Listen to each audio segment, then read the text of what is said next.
Le Seigneur des Anneaux est honnêtement probablement l'une des plus grandes franchises cinématographiques jamais réalisées.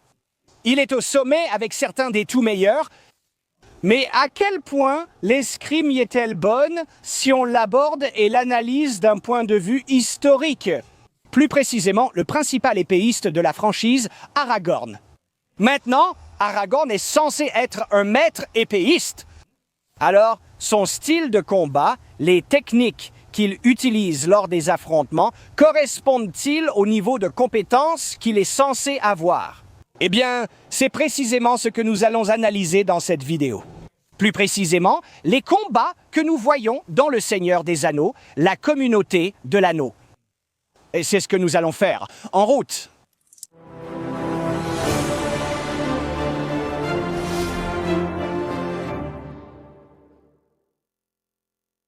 Juste avant de commencer la vidéo d'aujourd'hui, il faut mentionner une chose vraiment importante. La plupart des scènes de combat dans Le Seigneur des Anneaux ne sont pas des duels en 1 contre 1, où l'escrime pourrait vraiment se démarquer. Là, il y a plein d'autres éléments, comme le port d'une armure, donc cette analyse sera peut-être un peu plus négative concernant l'aspect de l'escrime. Mais il faut considérer ce contexte. Mais voici ce qui est intéressant. Il y a une technique qu'Aragorn utilise ici qui a une très forte validité historique. Nous allons donc y venir et expliquer pourquoi c'est si efficace. Mais il y a cette mise en garde importante à mentionner dont je pense devoir parler un peu plus. Oh, j'ai remarqué que tu as une très belle épée tirante. C'est vrai, je le prends avec aisance. La mienne est plus grande. Donc voilà la chose, car quand il s'agit du combat sur le champ de bataille, je peux en fait accepter que ça devienne un peu plus brutal, moins élégant, et qu'on puisse vraiment en venir à utiliser des coups puissants et brutaux pour tuer son adversaire. Si tu es entouré par beaucoup d'ennemis, je peux tout à fait imaginer que tu te contentes de donner un grand coup par-ci, un grand coup par-là, un coup puissant, et qu'il n'y ait en fait pas beaucoup de finesse, voire même de technique, à part peut-être une certaine compréhension du timing et de la distance, et simplement réussir à placer ton attaque entre celles de ton adversaire. Et dans ce sens-là, tu ne vas probablement pas voir de position solide avec des mouvements très précis. Tu vas voir un genre de combat comme celui qu'on voit Aragorn faire lors de la bataille d'Amon Hen. Voir la question de savoir si c'est historique est un peu plus complexe que de simplement la comparer aux traités et aux choses que l'on peut apprendre des sources historiques sur la façon dont on peut se battre avec des épées longues, parce qu'il y a un autre aspect du combat historique, et c'est la réalité que tout le monde n'était pas un maître. Je pense qu'Aragorn devrait être un maître, mais même s'il l'est, cela revient à ce que je disais avant. Dans une bataille où ton intention est simplement de tuer cet adversaire, puis tu envoies un autre là-bas, alors tu vas porter un coup, tu te remets en position, tu peux te permettre certains des coups qu'Aragorn fait. Et la question de savoir si c'est historique se pose, eh bien dans le sens où si une personne lambda prenait une épée et essayait de se battre de toutes ses forces, et cela dans le passé, elle aurait probablement un style de combat très similaire à celui d'Aragorn. Surtout à Aemon Sul, Weathertop. Tu vois, à Aemon Sul, c'est l'une des premières scènes que Viggo Mortensen a tourné, l'acteur qui jouait Aragorn, et il n'avait pas beaucoup d'entraînement à l'escrime. Donc il s'est simplement battu de toutes ses forces devant la caméra, et il y a en fait de très mauvaises techniques à l'écran où il agite vraiment son épée dans tous les sens. Et ce n'est pas forcément un champ de bataille plus vaste, il affronte même certains des Nazgûl presque en 1 contre 1, et il y a un mouvement où il frappe, ce qui est d'ailleurs beaucoup plus difficile à faire avec une épée lourde, et celle-ci n'est pas bien équilibrée, c'est juste une épée décorative. Mais il frappe et j'aurais besoin d'une épée plus légère, mais en gros, il frappe. Et c'est ce genre de mouvement qu'on le voit faire face au Nazgûl, et il essaie de le repousser. Alors, est-ce que c'est la pire chose? Non. Mais essaie-t-il vraiment de toucher son adversaire? Il vise haut et fait juste ça. Il vise principalement l'épée du Nazgûl. La logique derrière ça pourrait être de déstabiliser l'adversaire pour le repousser, parce qu'Aragorn essaie juste de les éloigner, tu sais, de là où ils sont. Du haut pour protéger les hobbits. Et donc avec cette tactique en tête, peut-être.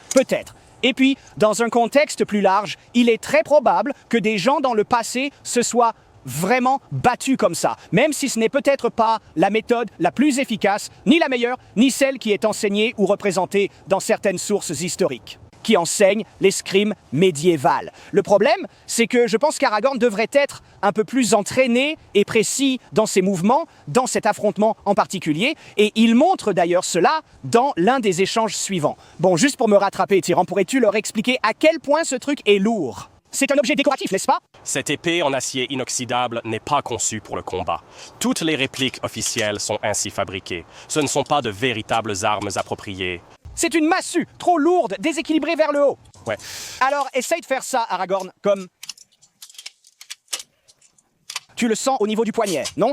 Ouais, c'est horrible. C'est affreux. Oh, nuit et jour, Tyrone, nuit et jour. Wow, wow, wow, wow, wow, wow. Tu peux le faire à une main? D'accord. Alors, le mouvement dont je parle, devine ce que c'est. Quoi? Tu vas être l'orque. Génial. Qu'est-ce que tu veux que je fasse? Donc Aragorn attaque en fait l'orque avec des mouvements qui, on peut le dire, ont beaucoup plus de validité historique que le genre de combat sauvage qu'il faisait auparavant. Donc ce qu'Aragorn fait ici, c'est en fait varier la hauteur de ses attaques pour essayer de faire sortir la lame de son adversaire et créer une ouverture. Donc à un moment, il attaque en haut, puis il attaque en bas. Et ce qu'il finit par faire, c'est que l'orque essaye de se défendre avec un bras, il essaye de bloquer, et il tend son bras sur le côté. Donc Aragorn essaye de frapper, puis il attire le bras de l'orque, il le fait s'étirer encore plus, puis il descend et prend le bras. Ce n'est donc pas une mauvaise technique si ton adversaire tombe dans le piège, ce qui a été le cas pour l'Uruk-hai.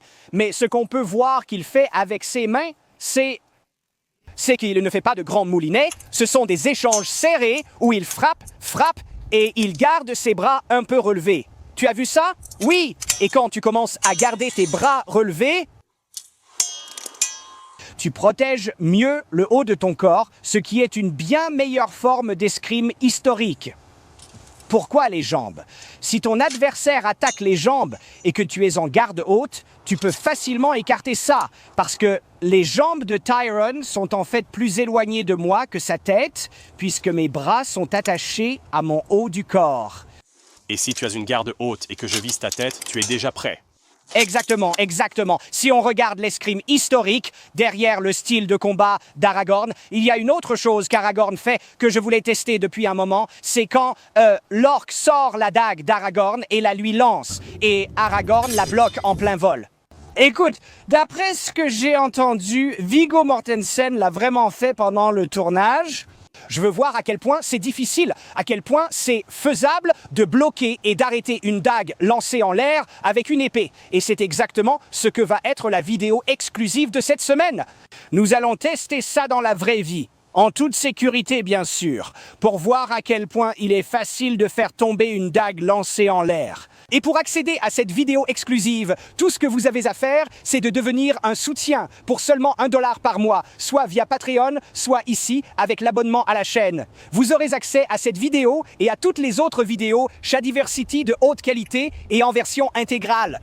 Je ne saurais trop insister sur le fait que c'est uniquement grâce à nos soutiens que nous pouvons continuer à faire cela. Si vous aimez cette vidéo et que vous voulez vous assurer de pouvoir en voir d'autres comme celle-ci à l'avenir, soutenez-nous.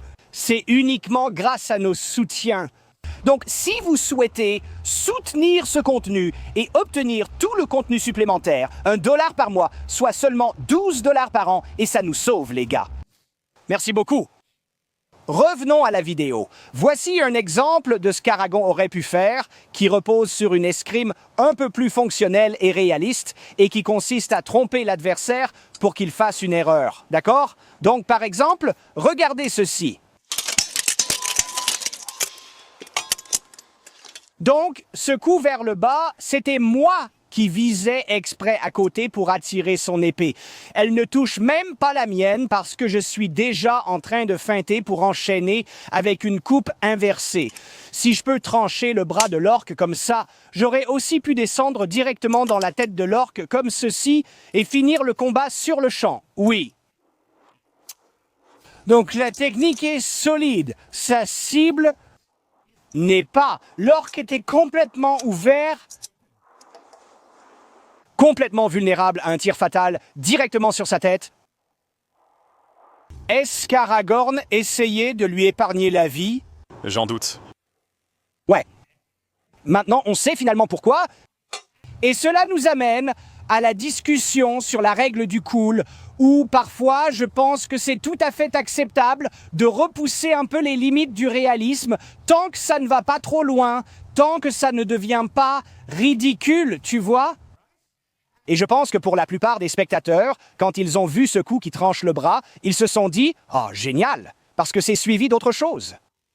Presque sans hésitation, d'une grande estocade en plein dans le ventre de l'orque, et on sait ce que fait l'orque. Il attrape la lame, la tire vers lui, puis essaie de tuer Aragorn avec son haleine fétide.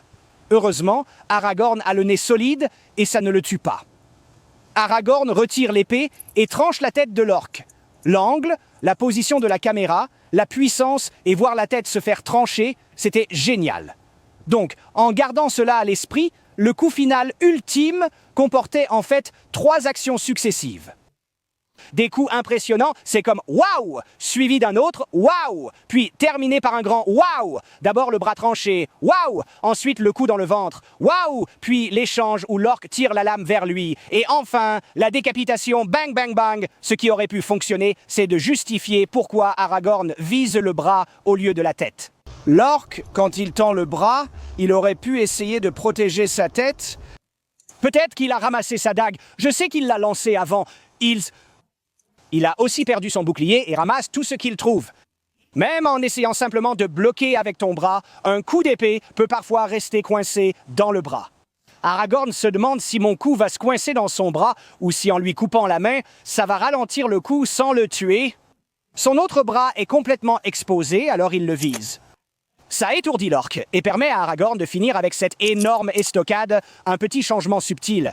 Je pense qu'un détail comme ça aurait justifié qu'il prenne le bras au lieu de tuer l'orque sur le coup.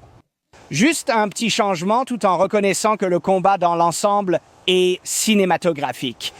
Il est dynamique, il est rapide, il a de la puissance.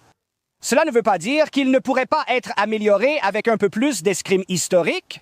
Comme nous l'avons vu dans cet échange qui a mené à sa victoire contre l'orque, parce que c'était ma partie préférée de presque tous les combats qu'Aragorn fait. Parce que c'était mieux, parce que c'était plus réaliste, et c'est le genre de choses qu'on aime encourager. Ici sur Shadiversity, maintenant si vous voulez, mes réflexions plus détaillées sur l'équilibre entre la règle du cool et le réalisme. Et j'ai une vidéo dédiée à ce sujet, où j'en parle en profondeur, et vous pouvez la regarder juste ici. Cela soulève des points clés, j'espère vous y voir. D'ici là, au revoir.